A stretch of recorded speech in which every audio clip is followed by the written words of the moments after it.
Le système Omnipod Dash peut vous alerter de plusieurs façons si votre attention ou une action de votre part est nécessaire. Le pod et le PDM attirent votre attention en émettant des bips ou une tonalité continue. Lorsque vous entendez un son, allumez votre PDM pour afficher le message. Alarme de danger et d'alerte. Les alarmes de danger sont des alarmes de priorité élevée qui vous informent d'un problème grave. Les alarmes de danger exigent de changer le pod. Les alarmes de danger s'accompagnent d'une tonalité continue pour vous alerter quand le pod ou le PDM requiert votre attention immédiate. Cette tonalité peut être émise par le pod, le PDM ou les deux. Les alarmes de danger comprennent réservoir vide, pod périmé, occlusion, arrêt automatique, erreur du PDM et erreur du pod. Pour résoudre une alarme de danger, sortez le PDM du mode de veille et lisez le message affiché sur l'écran verrouillé.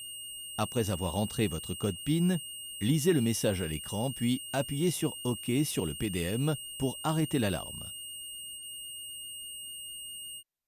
Dans de nombreux cas, cela désactive le pod. Vous pouvez alors activer un nouveau pod. Certaines alarmes de danger vous invitent à appeler le service client. Les alarmes d'alerte sont des alarmes de plus faible priorité qui vous informent d'une situation qui nécessite votre attention. Les alarmes d'alerte émettent des bips intermittents qui proviennent du pod et ou du PDM. Quand vous entendez une alarme, sortez le PDM du mode veille et déverrouillez-le, puis lisez le message à l'écran.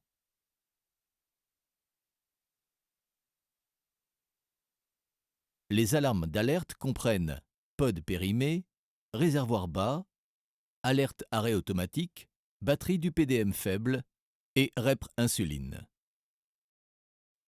Si vous attendez trop longtemps pour résoudre une alarme d'alerte, elle peut se transformer en alarme de danger.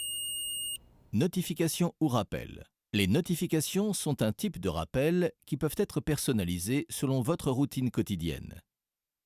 Les notifications vous rappellent quand le pod est presque périmé, lorsque vous n'avez pas de pod actif, quand vérifier votre glycémie, après un bolus et quand vous avez oublié un bolus. Vous avez même la possibilité de créer des rappels personnalisés. Vous pouvez choisir de désactiver certains de ces rappels en fonction de vos préférences. Pour personnaliser ces notifications, allez dans les réglages du PDM, puis appuyez sur « Rappel ».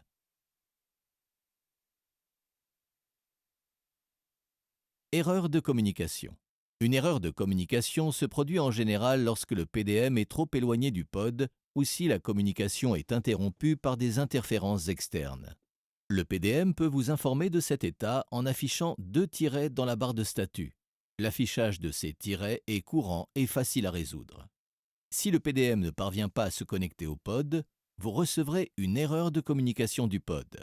Si vous recevez ces messages, vous pouvez réessayer votre action, annuler votre action ou changer le pod si la communication ne peut pas être rétablie.